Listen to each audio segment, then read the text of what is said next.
I'm often sent speciality chanters and reeds that players need to have adjusted for them. This is something I really enjoyed doing. It's something a bit different for me, not the run-of-the-mill stuff. And here's a short video of me doing just that thing. So I soaked these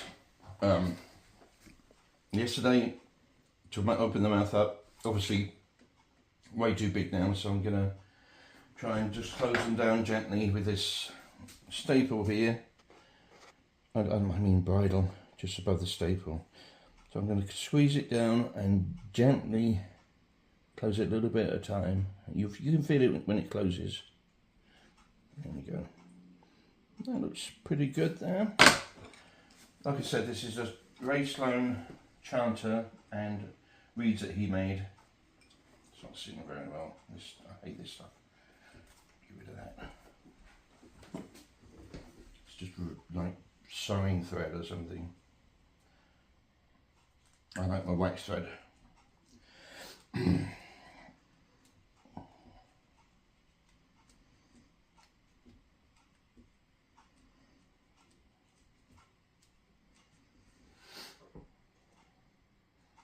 Maybe too much. Let's try it out. Or it may not be enough.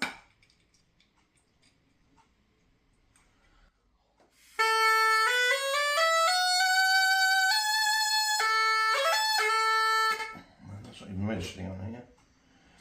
I'll have to reopen that.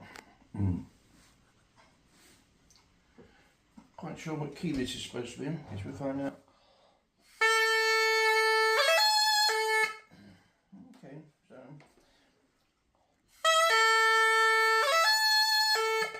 slightly imbalanced. Right, let's try this one. See how this one's getting on.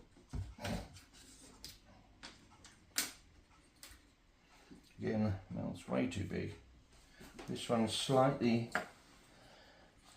thinner, so I don't know if that's going to make it balance better on the high A. It's nicely made reed. Right, I'm just going to put this in here.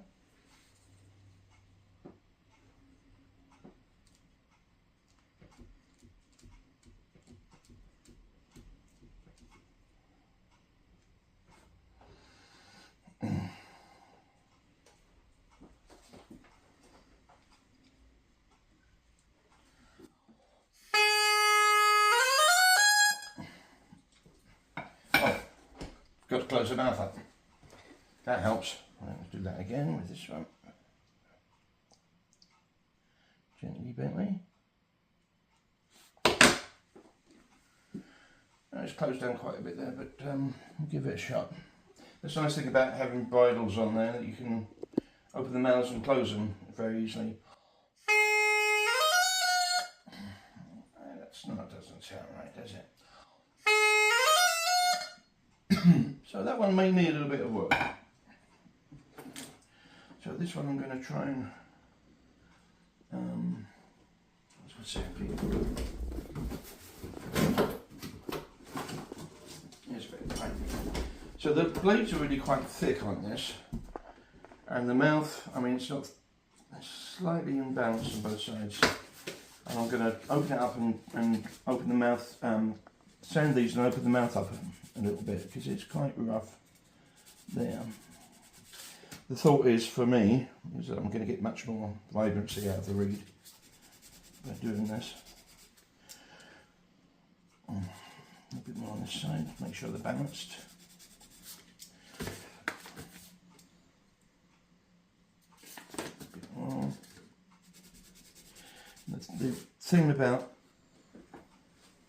border pipe reeds and small pipe reed chanters and small pipe chanters is they're not like pipe chanters where they're more or less standardized, so reeds will transfer. With small pipe and border pipe reeds, they tend to be quite individual in their characteristics, and sometimes you have to make a different reed, and this is very different for what I would use. I'd use something like a pipe chanter reed, but let's have a look at this.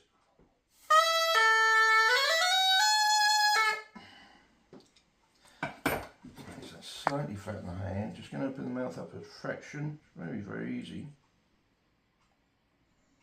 There we go. That was a tiny little amount.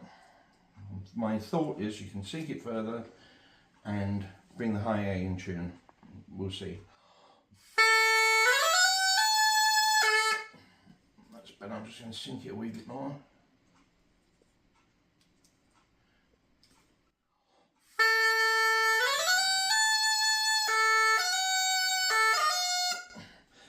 I'm going to take a little bit off the top.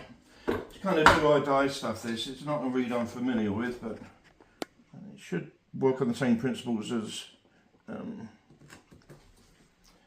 other reeds. I may destroy it, we'll see.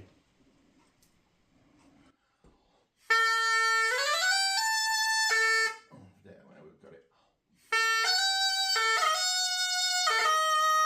No, we don't. We don't got it. Let's try another bit.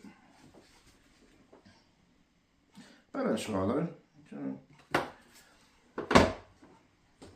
The holes on this aren't something I'm completely familiar with. These are all kind of standard, and then the high G goes there, and the high A is there. So this is not what I'm used to. It doesn't mean it's not right. It's just unusual for me.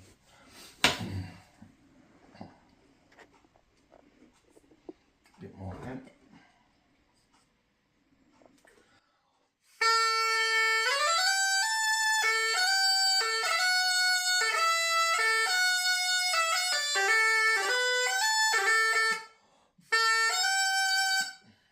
Slightly fat in the high G, so I'm just going to take a wee bit more off the top.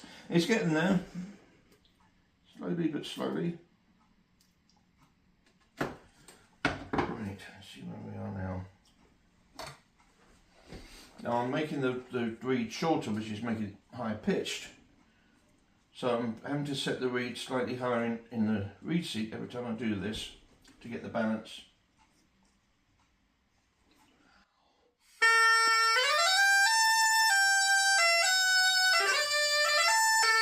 That's it, that's done. So often when you get a small pipe reed from a maker or a border pipe reed, whichever kind of reed it is, they're kind of generic. They'll make them, I try to make them slightly longer so you can fit them to your particular, if I haven't got the chanter in my hand, to your particular chanter, and the same with these small pipe reeds. So there's a little bit of fitting to do because they're all different. So just bear that in mind when you get reeds, that you may have to do a little bit of adjustment. There's some really good Northumbrian bagpipe websites out there where they go through the whole process. They'll show you how to make them, and they'll show you how to tune them, which is obviously something you may need to do. So great sound from the reed and the chanter. I'm really glad we got it going, and there we have it.